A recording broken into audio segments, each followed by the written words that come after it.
CPM നേതാവ് advocate K Anilkumar കൂടി telephone ലൈനിൽ ചേരുന്നുണ്ട്. ശ്രീ അനിൽകുമാർ, വിഷയത്തിൽ വളരെ പ്രധാനപ്പെട്ട മറ്റൊരു അറസ്റ്റിലേക്ക് SIT സംഘം കടന്നിരിക്കുകയാണ്. എന്താണ് താങ്കളുടെ ആദ്യ പ്രതികരണം? ഉദ്യോഗസ്ഥ ചുമതല വഹിച്ചിരുന്ന ആളുകളുടെ പക്കൽ ഉത്തരവാദിത്ത ലംഘനമുണ്ട്. കുറെ ആളുകൾ ഈ മോഷണത്തിനും കൊള്ളയ്ക്കും കൂട്ടുനിന്നിട്ടുണ്ട് എന്ന കാര്യത്തിൽ തർക്കമില്ല. അതിൽ നിയമപരമായി ബാധ്യതപ്പെട്ട മുഴുവൻ ആളുകളും അറസ്റ്റ് ചെയ്യപ്പെടും, അവർ ജയിലിലടയ്ക്കപ്പെടും. അവരുടെ പേരിൽ ഒരു കുറ്റപ്പെടുത്തിയില്ലാതെ നടപടി ഉണ്ടാകുമെന്നാണ് മുഖ്യമന്ത്രി വ്യക്തമാക്കിയത്. മുഖ്യമന്ത്രി വ്യക്തമാക്കിയ കാര്യങ്ങൾ അതുപോലെ തന്നെ സംഭവിക്കുന്നു എന്നുള്ളതാണ് ഇപ്പോൾ ഈ അറസ്റ്റിലൂടെയും നമ്മൾ കാണുന്നത്.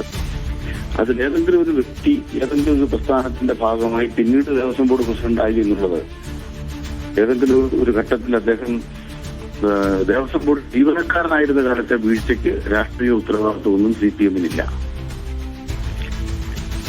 അല്ല, ഈ ദേവസ്വം ബോർഡ് എന്ന് പറയുന്നത് CPM-ന്റെ അണ്ടറിലുള്ളതാണല്ലോ ശ്രീ അനിൽകുമാർ. അപ്പോൾ അങ്ങനെ നമുക്ക് കൈകഴുകാൻ പറ്റുന്നൊരു കാര്യമല്ലല്ലോ. ഒന്ന്, ദേവസ്വം ബോർഡ് CPM-ന്റെ അണ്ടറിലല്ല, ദേവസ്വം ബോർഡ് സംസ്ഥാന സർക്കാരിന്റെയും അണ്ടറിലല്ല.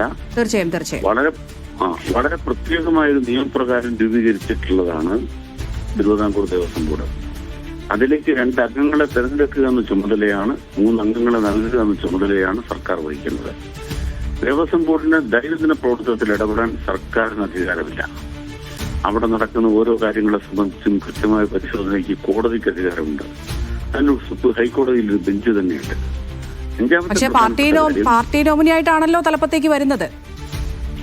അദ്ദേഹം ഇപ്പോൾ അറസ്റ്റ് ചെയ്യപ്പെട്ട വിഷയം എന്ന് പറയുന്നത് അദ്ദേഹം പാർട്ടി നോമിനിയായി അവിടെ നിയമിക്കപ്പെട്ട കാലത്തെ അല്ല.